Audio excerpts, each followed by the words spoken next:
You have some narrative in your mind that is so negative that when you look in the mirror, you see somebody worth trashing.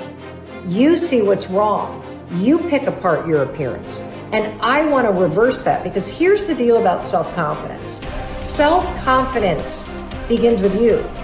You realize the word self is in there, right? I can't give you confidence. I can give you a little boost. I can give you tools. I can encourage you.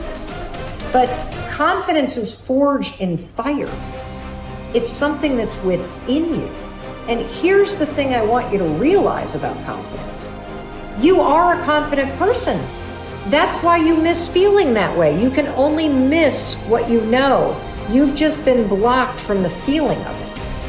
And wherever you are right now in your life, I'm telling you, confidence is in there. You just got to figure out how to tap into it. If you're holding on to something that does not serve you, you are making a terrible error.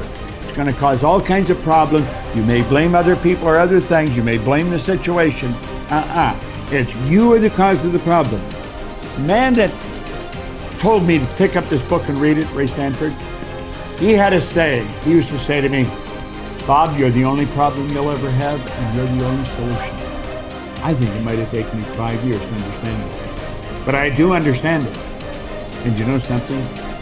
I am the only problem I'll ever have, and I am the only solution. Don't hold on to anything that is not serving you. Reject it. You know the beautiful part about having an inductive reasoning factor? That's the part that chooses thoughts. You can accept or reject. The beautiful part of your mind, you can accept or reject anything that comes into your world. Accept or reject it. It's a choice. Don't hold on to anything that is not serving you. If we play the victim role, then we are using our personal power to be helpless. If we decide to accept responsibility, then we don't waste time blaming somebody or something out there. Some people feel guilty for creating illness or poverty or problems. They choose to interpret responsibility as guilt. And some members of the media like to refer to it as New Age guilt. These people often feel guilty because they believe that they have failed in some way. However, they usually accept everything as a guilt trip in one way or another, because it's another way to make themselves wrong. And that is not what I'm talking about. If we can use our problems and illnesses as opportunities to think about how we can change our lives, we have power. Here's something I want you to keep in mind. Life is a fight for territory. And once you stop fighting for what you want, what you don't want will automatically take over. In the past, if you look at it, people have perceived themselves as victims of everything around them, victims of circumstances. And then we go, I'm sorry, life did not give me those wonderful things that other people have. And the simple reality is, no, if you have an issue, it's not the outside. This is what we've always, universe, give me something. We now know that our issues are internal. It's our own subconscious beliefs that we've been programmed with of disempowerment. Like when a child is growing up and getting its programs, so think of what things parents say.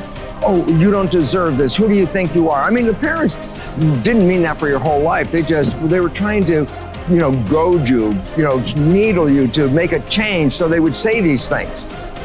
95% of our life comes from those programs. So if you have disempowering beliefs about who you think you are, because you got them from other people, that's how you know who you are. These disempowering beliefs play 95% of the day in an average person's life. So I say, my wishes and desires, I want success, I want great relationships, I want all these wonderful things, I want health. I go, that's conscious mind, because conscious mind's creative. But as science reveals, only 5% of the day are we operating from our own personal wishes and desires. 95% of the day we operate from the programs that we got in the first 7 years. And if those programs, which psychologists have told us 70% are negative and disempowering and self-sabotaging, I say, good, apply these 95% of the day in your life. And you realize why your life is a struggle. It's not a struggle because the universe is not providing. It's a struggle because your own consciousness is not accepting. And this is where we have to change. And so getting control of your mind, taking charge of your consciousness is a way of overcoming those limitations. There are many different ways to take this control back in your life. And one of them is the ability to, like in yoga, for example, to be the master of your mind and not let it run the monkey mind. Let it run. No, I want this. Don't let this other one go. And so overcoming the old self allows us to become somebody else. And there is that period of transition. Yeah. I call it the void, where there's just not a lot happening. And you just got to be able to keep going and continuously get to the end of your belief, where most people stop. I just had a fabulous conversation with someone this weekend.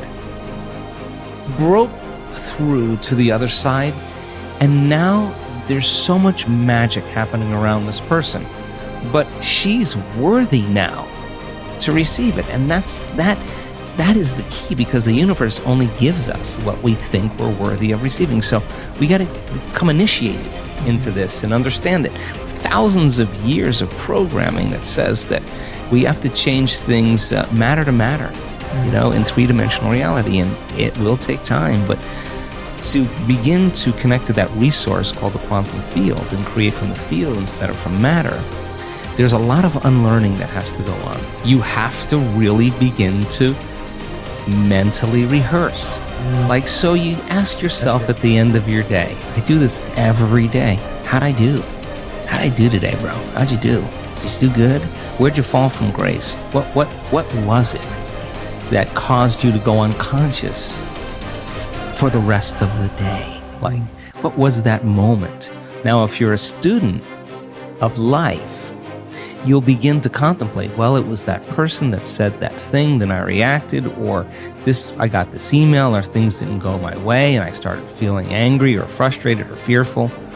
The next time that happens, how could I evolve my experience? Now, you may have to search for some answers of the best model to build, or you may actually have a long contemplation and start to go, God, the next time that happens, I think I'm going to do this, or I'm going to do that, or I'm going to plan my behaviors.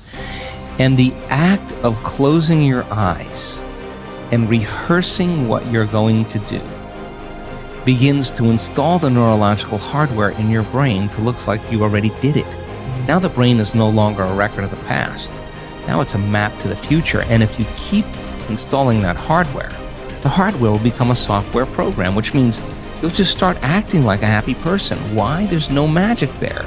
You installed the circuitry. So that's more important than the news. Right. It's more important than answering any email or any text. It's more important than talking about your past. If you want to enjoy self-confidence on the outside, you must practice complete integrity on the inside. The foundation of self-confidence is for you to live your life consistent with your innermost values and principles, while thinking and acting in harmony with your highest aspirations. Men and women with the most